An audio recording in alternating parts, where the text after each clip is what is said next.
Un seul instant peut te définir pour toujours. Imagine la scène. Tu es allongé face contre terre sur du béton froid, du sang s'accumule sous toi, le goût du fer t'envahit la bouche. Au-dessus de toi, des rires résonnent, cruels, victorieux, définitifs. Toute l'école t'a vu tomber, ils t'ont vu briser, ils t'ont vu impuissant. Mais ce qu'ils n'ont pas vu, ce sont les 8 années d'entraînement qui vivent dans tes muscles, la discipline qui maintient tes poings serrés le long de ton corps, ou la promesse que tu as faite à quelqu'un que tu aimes. Ils pensaient que c'était ta fin. Ils se trompaient lourdement. Parce que parfois, la personne la plus silencieuse de la pièce est silencieuse pour une raison. Et quand ce silence se brise enfin, tout change. Le vent d'automne emportait des feuilles à travers l'entrée de l'Académie Beau Soleil, une vaste institution en briques qui existait depuis des générations. Les élèves se déversaient par les portes comme une rivière, leur voix créant un mur de son qui résonnait contre les vieux bâtiments. Parmi eux marchait un garçon qui semblait déterminé à être invisible. Étienne Rivière se déplaçait dans la foule avec un anonymat maîtrisé. Grand mais mince, il gardait la tête inclinée juste assez pour éviter le contact visuel direct tout en observant tout autour de lui. Son sac à dos était lourd sur une épaule, rempli de manuels qu'il avait déjà lus 2 fois. C'était sa 8e école en 10 ans et il avait appris le schéma par cœur. Premier jour, ne sois personne. Première semaine, reste inaperçu. Premier mois, peut-être trouver un coin où tu pourrais simplement exister. La voix de son père résonnait dans sa mémoire alors qu'il parcourait ses couloirs. La maîtrise de soi est primordiale, mon fils. N'importe quel idiot peut donner un coup de poing. Un guerrier sait quand ne pas le faire. Son père, un militaire de carrière avec des cicatrices qui racontait des histoires qu'il ne partagerait jamais complètement, avait inscrit Étienne à un entraînement d'arts martiaux quand il avait 9 ans. Non pas pour se battre, disait toujours son père, mais pour comprendre la discipline, pour comprendre la retenue. Les couloirs de l'Académie Beau Soleil brillaient sous un éclairage fluorescent. Des rangées de casiers cabossés s'étendaient à l'infini, couverts d'autocollants et de graffitis que les administrateurs avaient depuis longtemps abandonné d'essayer d'enlever. Étienne trouva son casier assigné et commença le processus mécanique de chargement des livres à l'intérieur. Autour de lui, les conversations allaient bon train. Des groupes riaient, des amis se retrouvaient après les vacances d'été. Il était une pierre dans leur rivière, immobile, inaperçu. Puis vint le changement d'énergie qu'il avait appris à reconnaître. Les conversations ne s'arrêtaient pas exactement, mais elles changeaient, devenaient une performance. Alerte. Étienne le perçut dans sa vision périphérique avant de le voir directement. 3 silhouettes approchant avec le genre d'assurance qui vient du fait de savoir que tout le monde s'écartera de ton chemin. Thibault Roux marchait comme s'il possédait le bâtiment. Corpulence de rugbyman, veste coûteuse, le genre de sourire qui semblait amical de loin, mais devenait prédateur de près. Ses 2 ombres le flanquaient. Kevin, grand et nerveux avec une énergie fébrile, et Julien, plus large et plus lent, mais avec des yeux méchants. Étienne avait vu cette configuration exacte dans 3 écoles différentes. Des noms différents, les mêmes rôles. De la chair fraîche, annonça Kevin, assez fort pour que les élèves à proximité l'entendent. Plusieurs ralentirent leur marche, sentant un divertissement potentiel. Étienne ferma soigneusement son casier et se retourna. Il croisa le regard de Thibault pendant précisément 2 secondes. Assez pour accuser réception, pas assez pour défier. Puis il fit un léger signe de tête et s'apprêta à partir. La main de Thibault jaillit, la paume à plat contre la poitrine d'Étienne. Doucement. Personne n'a dit que tu pouvais partir. Le couloir s'était calmé maintenant. Étienne pouvait sentir des douzaines de paires d'yeux sur lui, ce poids particulier d'attention qui lui donnait la chair de poule. Il baissa les yeux sur la main sur sa poitrine, puis releva les yeux vers Thibault. Sa respiration restait maîtrisée, régulière. Dans son esprit, il avait déjà 3 mouvements d'avance. Écarter la main, faire un pas à gauche, si Kevin attrape par derrière, se baisser et pivoter. Mais la voix de son père, le vrai test n'est pas de gagner le combat, c'est de ne pas l'avoir. « Je suis Étienne », dit-il tranquillement. « J'essaie juste d'aller en cours. » Le sourire de Thibaut s'élargit. « Étienne, chic. Tu sais comment ça marche ici, Étienne. À Beausoleil, les nouveaux doivent comprendre l'ordre social. » Julien ricana. « Ouais, il y a des niveaux. Et tu commences en bas. » Étienne ne dit rien. Il avait appris que le silence était souvent la meilleure défense. Thibaut l'étudia pendant un moment, s'attendant clairement à plus de réaction. Quand il n'y en eut aucune, quelque chose vacilla dans ses yeux. De l'agacement, ou pire, de l'intérêt. « Dis-moi, » dit Thibaut en retirant finalement sa main, « reste dans le coin. Peut-être que tu apprendras quelque chose. Ou peut-être... » Il jeta un coup d'œil à ses amis. « Peut-être que tu apprendras juste à ne pas te mettre en travers de notre chemin. » Des rires suivirent Étienne dans le couloir alors qu'il s'éloignait. Ne courant pas, ne se précipitant pas, marchant simplement. Mais chaque pas semblait demander un effort, comme se déplacer dans une eau profonde. Le poids de l'humiliation se posa sur ses épaules. Il était à l'Académie Beausoleil depuis moins d'1 heure et ça commençait déjà. Le premier cours était Histoire de France dans une salle de classe qui sentait les vieux livres et la cire pour parquet. Étienne choisit une place dans le coin arrière, près de la fenêtre, une position stratégique qui lui permettait d'observer sans être observé. À travers la vitre, il pouvait voir la cour où les élèves se rassemblaient pendant les pauses, le vieux chêne qui devait être là depuis plus longtemps que l'école elle-même, le parking où les bus jaunes attendaient comme des géants endormis. Le professeur rabâchait sur la Révolution française, mais l'attention d'Étienne dérivait sans cesse. Thibaut Roux était assis 4 rangs devant, entouré d'admirateurs. Toutes les quelques minutes, il disait quelque chose qui faisait rire le groupe.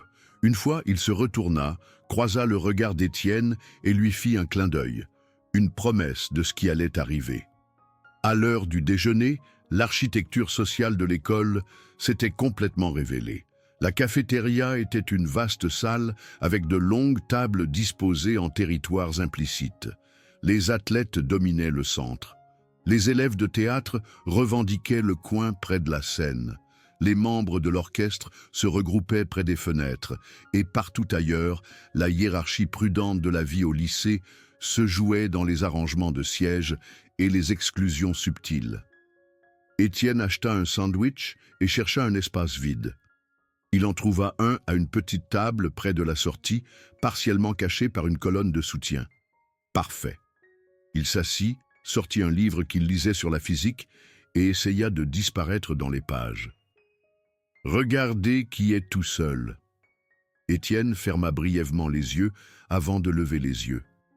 Thibaut était là avec son plateau, Kevin et Julien le flanquant comme toujours. Le bruit de la cafétéria sembla s'atténuer, bien que ce ne fût probablement pas le cas. Les gens regardaient. « Cette table est prise », annonça Thibaut. « Je ne vois personne d'autre ici », répondit Étienne, gardant sa voix égale. « C'est parce qu'elle est réservée pour les gens qui comptent. » Le sourire de Thibaut ne vacilla jamais. « Tu ne comptes pas, pas encore, peut-être jamais. » L'humiliation brûlait dans la poitrine d'Étienne, mais il se leva lentement, ramassant ses affaires. Se battre ici signifierait l'expulsion, signifierait la déception de son père, signifierait rompre la promesse qu'il avait faite il y a 8 ans de ne jamais utiliser son entraînement, sauf en cas de véritable légitime défense. Alors qu'il s'éloignait, Julien tendit son pied. Étienne le vit venir, l'enjamba en douceur. Mais Kevin était prêt avec une bousculade à l'épaule qui envoya le plateau d'Étienne voler. Son sandwich tomba par terre, sa boisson éclaboussa le sol. La cafétéria éclata de rire. Étienne resta là un instant, regardant le gâchis. Puis il s'agenouilla, nettoya soigneusement avec des serviettes que quelqu'un lui lança, jeta tout à la poubelle et partit sans un mot. Il trouva une salle de classe vide et mangea la pomme de son sac à dos en silence.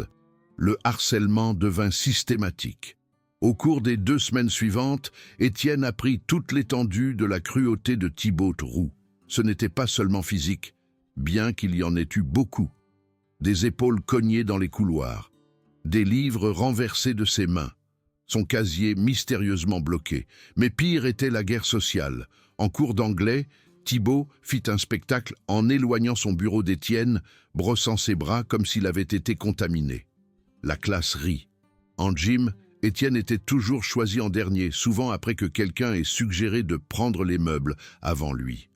Lors d'une assemblée scolaire sur la préparation à l'université, Thibaut se leva et pointa Étienne du doigt, annonçant à tout l'auditorium que certaines personnes n'ont probablement pas à s'inquiéter de l'université puisqu'elles ne peuvent même pas gérer le lycée. Les rires suivirent Étienne partout, dans les toilettes, les salles d'études, même depuis les voitures qui passaient dans le parking. Il devint une blague, une chute, un récit édifiant. Et à travers tout cela, il ne dit rien, ne fit rien. Se contenta d'absorber avec la discipline que son père lui avait enseignée. Mais l'absorption a des limites. C'était un vendredi après-midi d'octobre quand tout changea. La journée scolaire était terminée et la plupart des élèves étaient déjà partis ou attendaient près des bus. Étienne marchait lentement vers le parking, épuisé par une autre journée d'abus calculés. Sa chemise avait encore une tache là où quelqu'un avait accidentellement renversé du jus sur lui au déjeuner. Son cahier avait des dessins grossiers ajoutés aux marges, gracieuseté de Kevin, assis derrière lui en maths. L'aire des bus se trouvait derrière le bâtiment principal, une étendue d'asphalte bordée d'un hangar d'entretien et d'une clôture en grillage. Quelques bus tournaient au ralenti, leurs moteurs grondant. La plupart des élèves étaient déjà montés à bord ou étaient repartis. Étienne était seul, marchant vers son bus, quand il entendit des pas derrière lui. Il se retourna. Thibaut, Kevin et Julien étaient là, bloquant le chemin du retour. Derrière lui, les bus n'offraient aucune issue. Des élèves aux fenêtres regardaient, certains sortant des téléphones, mais aucun intervenant. « Fin de semaine, Étienne », dit Thibaut, sa voix portant. « Il est temps de faire le point sur tes progrès. » Le cœur d'Étienne battait la chamade, mais sa respiration restait maîtrisée. Il déplaça légèrement son poids, laissant son sac à dos glisser au sol. « Je ne veux pas d'ennui. »« Trop tard, » dit Julien, faisant craquer ses doigts. Ils se déplacèrent ensemble, coordonnés. Kevin attrapa les bras d'Étienne par derrière, les retenant. Julien se positionna pour bloquer toute fuite. Thibaut s'avança, ce sourire toujours en place. « Tu penses être meilleur que nous, n'est-ce pas ?» La voix de Thibaut était conversationnelle, presque amicale. « Te promener tout silencieux, tout digne, comme si tu étais au-dessus de tout ça. »« Je n'ai jamais dit ça, » réussit à dire Étienne, se débattant légèrement contre la prise de Kevin. Il pouvait se libérer. 3 mouvements, peut-être 4, et il serait libre. Mais alors quoi? Alors il serait exactement ce contre quoi son père l'avait mis en garde de devenir. Quelqu'un qui résolvait les problèmes avec la violence. « Tu n'as pas à le dire, » continua Thibaut. « C'est dans la façon dont tu nous regardes, comme si nous étions inférieurs à toi. » Étienne croisa son regard. « Je veux juste qu'on me laisse tranquille. » « Eh bien, c'est dommage. » Le genou de Thibaut remonta rapidement, propulsé par des mois d'entraînement sportif et des semaines de colère accumulées.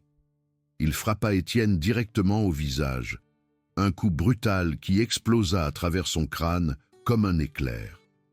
Le craquement résonna à travers le parking, le sang jaillit immédiatement du nez d'Étienne, chaud et au goût de cuivre. Kevin le relâcha et Étienne tomba, sa tête rebondissant sur l'asphalte avec un bruit sourd.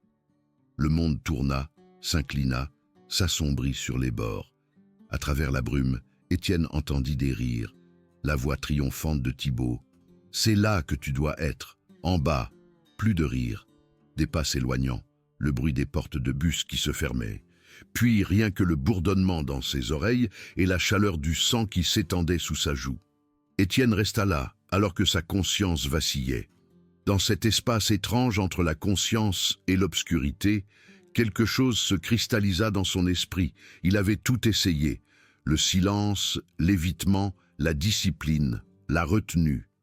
Et cela l'avait amené à ce moment, saignant sur le béton pendant que les gens riaient. La voix de son père lui revint une fois de plus, mais avec des mots différents maintenant. Il arrive un moment où ne pas se battre équivaut à se rendre. Sache quand ce moment arrive. C'était ce moment. Quand Étienne ouvrit les yeux, le parking était presque vide. Les bus étaient partis. Son visage était douloureux, et quand il toucha son nez, il sentit la fracture. Mais alors qu'il se relevait, quelque chose d'autre remonta du plus profond de lui. Pas de la rage exactement, pas de la vengeance, quelque chose de plus froid et de plus résolu. Il regarda le sang sur ses mains, puis le parking vide. Puis il se retourna et rentra dans l'école. Le gymnase était la fierté de l'Académie Beausoleil, un espace immense avec des sols polis qui grinçaient sous chaque pas. Des bannières de championnat pendaient des chevrons. Des gradins étaient repliés contre les murs. La lumière du soleil de fin d'après-midi traversait de hautes fenêtres, projetant de longues ombres sur le terrain. Thibault Roux était là, en train de lancer des paniers. Kevin et Julien étaient assis sur les gradins, riant de quelque chose sur un téléphone. Aucun d'eux ne remarqua quand la porte s'ouvrit. Le bruit qu'elle fit en se fermant, cependant, attira leur attention. Ce genre particulier de claquement qui suggère une intention. Ils levèrent les yeux. Le ballon de Thibault cessa de rebondir au milieu du terrain, roulant dans le silence. Étienne était là, le sang séché sur son visage, sa chemise tachée de rouge foncé. Mais ses yeux étaient clairs. Sa posture était équilibrée, et il y avait quelque chose dans la façon dont il avançait qui fit reculer instinctivement les trois. « Nous devons finir notre conversation, » dit Étienne. Thibault se reprit en premier, forçant un rire. « T'as une sale gueule, mec. Tu devrais probablement rentrer chez toi. » 8 ans, dit Étienne, avançant toujours. J'ai promis à mon père que je n'utiliserai pas ce qu'il m'a appris à moins de n'avoir pas le choix. Tu viens de me retirer mon choix. L'atmosphère dans le gymnase changea. Kevin jeta un coup d'œil à Julien. Julien se dirigea vers la porte. Mais Étienne fut plus rapide, coupant la sortie en 2 pas rapides. Des années d'entraînement rendirent ses mouvements fluides, économiques. Il n'était pas là pour se montrer. Il était là pour mettre fin à quelque chose. Thibault lança un coup de poing. Il était télégraphié, évident, motivé par la colère plutôt que par la compétence. Étienne l'évita facilement, répondant par une frappe précise au plexus solaire de Thibault. L'air quitta les poumons de Thibault d'un seul coup. Il se plia en 2 haletants. Kevin chargea sur le côté. Étienne pivota, redirigeant l'élan de Kevin et l'envoyant s'étaler sur le sol poli. Julien attrapa le bras d'Étienne, le saisit, puis se retrouva à voler au-dessus de la hanche d'Étienne dans un lancer de judo typique qui l'envoya s'écraser contre les gradins. Thibault avait suffisamment récupéré pour tacler. Il était plus grand, plus fort. Mais Étienne savait comment utiliser cela contre lui. Il baissa son centre de gravité, se tordit, et l'élan de Thibault l'emporta. Un balayage de la jambe d'Étienne et Thibault se retrouva au sol. Une frappe contrôlée à l'épaule, une application précise de pression sur un point nerveux, et Thibault fut immobilisé, haletant de douleur et de choc. Le tout prit peut-être 15 secondes.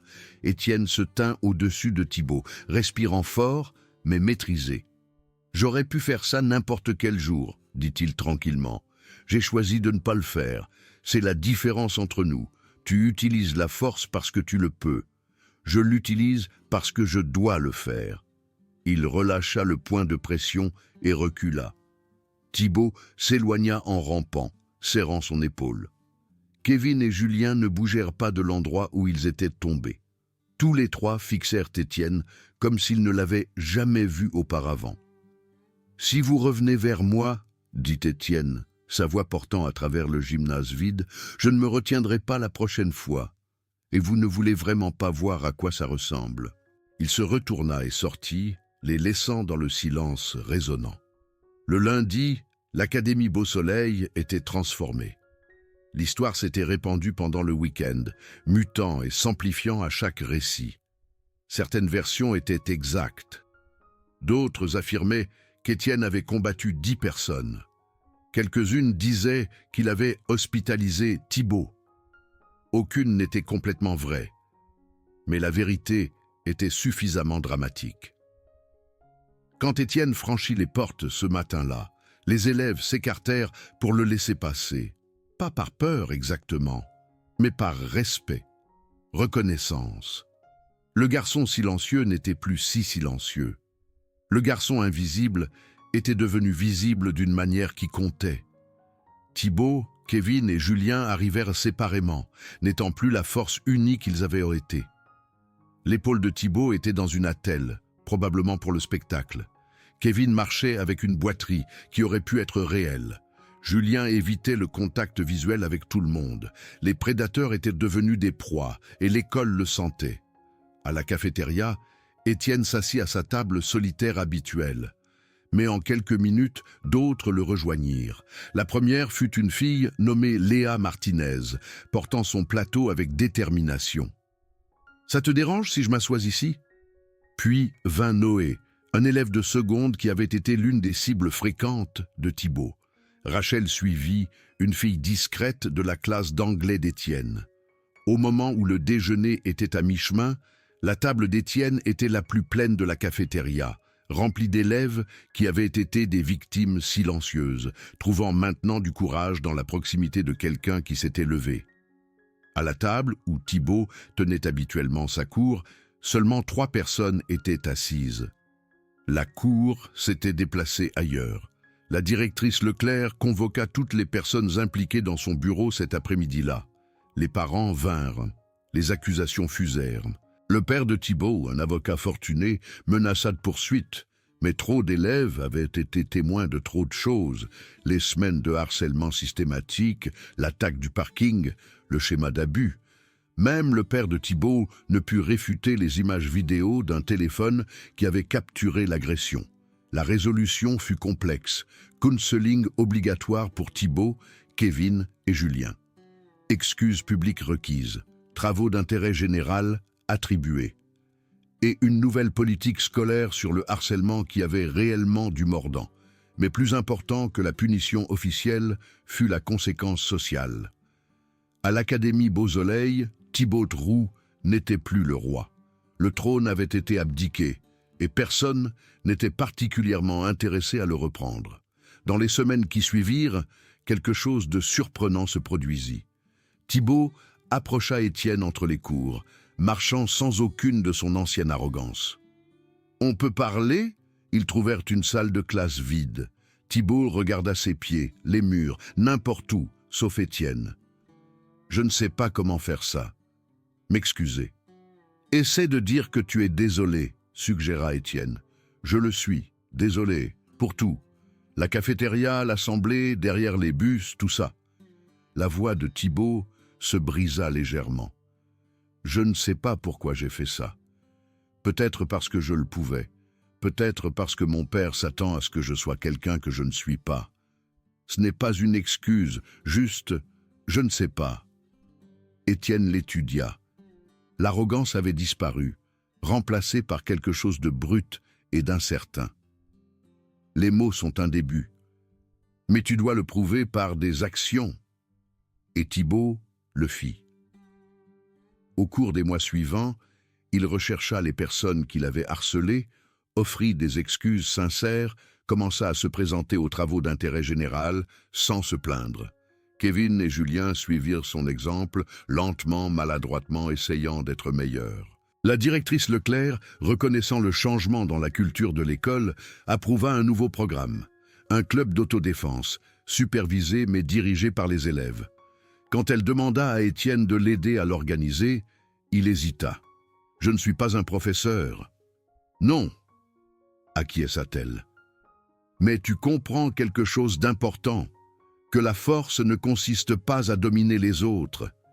Il s'agit de se protéger et de protéger ceux qui ne peuvent pas se protéger eux-mêmes. » La première réunion attira 30 élèves. À la deuxième, il y en avait 50. Étienne leur montra des techniques de base, mais plus important encore, il leur enseigna la confiance. Comment se tenir? Comment projeter la certitude? Comment savoir quand s'éloigner et quand rester ferme? Se battre est toujours le dernier recours, leur dit-il, faisant écho aux mots de son père. Mais savoir que vous pouvez vous battre, que vous n'êtes pas impuissant, ça change tout. Le printemps arriva, apportant chaleur et nouvelle croissance à l'Académie Beausoleil. Le dernier jour d'école fut différent des autres. Les élèves signèrent des annuaires, firent des projets d'été, promirent de rester en contact. Le bâtiment qui avait ressemblé à un champ de bataille quelques mois plus tôt semblait maintenant presque paisible. Étienne se tenait près de son casier, le nettoyant, quand Thibaut apparut. Il tendit son annuaire. « Tu veux bien le signer ?» Étienne le prit, trouva une page blanche et écrivit « La force, c'est savoir que tu peux blesser quelqu'un et choisir de ne pas le faire. Tu apprends. Continue. » Thibaut le lut, hocha lentement la tête. « Je vais suivre une thérapie pendant l'été. Une vraie thérapie, pas le conseiller scolaire. C'est l'idée de mon père, mais je pense qu'il a raison. J'ai beaucoup de travail à faire. » « Nous tous, » dit Étienne. Alors que la dernière cloche sonnait, Étienne sortit de l'Académie Beausoleil pour la dernière fois cette année. Le parking où il avait été attaqué ressemblait maintenant simplement à ce qu'il était, de l'asphalte, des bus et des élèves rentrant chez eux. Le pouvoir qu'il avait exercé sur lui avait disparu. Son père vint le chercher, remarqua l'annuaire rempli de signatures et de messages. « Tu t'es fait des amis ?»« Ouais, » dit Étienne, « enfin. » « Et l'autre situation ? Gérée. » Son père hocha la tête, comprenant plus que ce qui était dit. « Tu es resté discipliné, tu as attendu le bon moment. Je suis fier de toi. » Ces mots signifièrent plus que tous les éloges qu'Étienne avait reçus à l'école. Son père, qui montrait rarement ses émotions, qui mesurait la valeur en action plutôt qu'en mots, était fier. Alors qu'il s'éloignait, Étienne regarda une dernière fois l'Académie Beausoleil. Il y était arrivé déterminé à être invisible, à disparaître dans le décor et à survivre. Au lieu de cela, il avait été forcé de devenir visible d'une manière qu'il n'avait jamais voulu. Mais ce faisant, il avait découvert quelque chose d'inattendu. Parfois, la force de rester silencieux est tout aussi importante que la force de se lever. L'astuce consiste à savoir quand faire l'un ou l'autre, et quand vous vous levez enfin, quand vous montrez enfin ce dont vous êtes capable, vous réalisez que le combat n'a jamais vraiment consisté à vaincre quelqu'un d'autre. Il s'agissait de refuser de vous vaincre vous-même. Thibaut Leroux apprit qu'il n'avait pas à être la personne que sa peur et son insécurité avaient créée. Kevin et Julien apprirent qu'ils pouvaient choisir des amis différents, des chemins différents. Les élèves qui avaient regardé en silence apprirent qu'ils n'avaient pas à être des spectateurs. Et Étienne Rivière apprit que la vraie force ne se mesure pas au nombre de combats que vous gagnez, mais au nombre de combats que vous évitez. L'histoire de l'Académie Beausoleil ne se termina pas par une confrontation dramatique. Elle se termina par une transformation silencieuse. Le genre qui se produit quand une personne décide que trop c'est trop, et montre aux autres que le changement est possible. L'aire des bus où Étienne était tombé était redevenu un simple parking. Le gymnase où il s'était battu était juste un endroit pour jouer au basket. La cafétéria où il avait été humilié était juste une salle où les élèves déjeunaient. Le pouvoir que ces lieux détenaient n'existait que dans la façon dont les gens choisissaient de les utiliser. Et à l'Académie Beausoleil, les élèves avaient choisi quelque chose de différent, pas à cause de punitions ou de politique, mais parce qu'ils avaient été témoins de ce qui se passe quand le silence se brise, quand la discipline rencontre le but, quand quelqu'un qui a été poussé à la limite absolue finit par riposter. C'est la vraie leçon.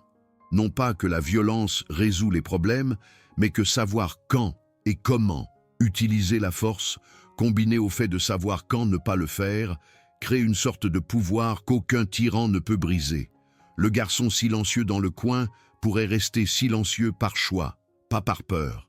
Et ce choix, Cette discipline, cette retenue, jusqu'au moment où c'est nécessaire, c'est ce qui transforme les écoles, les relations, des communautés entières. Étienne Rivière entra à l'Académie Beausoleil en tant que victime déterminée à ne pas être vue. Il en sortit en tant que personne impossible à ignorer, mais pour les bonnes raisons. Non pas parce qu'il avait battu les gens, mais parce qu'il s'était relevé et avait relevé les autres en montrant que la vraie force consistait à choisir ses batailles, à connaître sa valeur et à ne jamais laisser personne vous convaincre d'être moins que ce que vous êtes. La fin de l'année scolaire n'était pas une fin du tout. C'était un commencement pour Étienne, pour Thibaut, pour tous ceux qui avaient été piégés dans un cycle de violence et de peur et qui avaient finalement trouvé un moyen d'en sortir. Et tout a commencé avec une personne décidant que toucher le fond signifiait qu'il n'y avait nulle part où aller sauf vers le haut.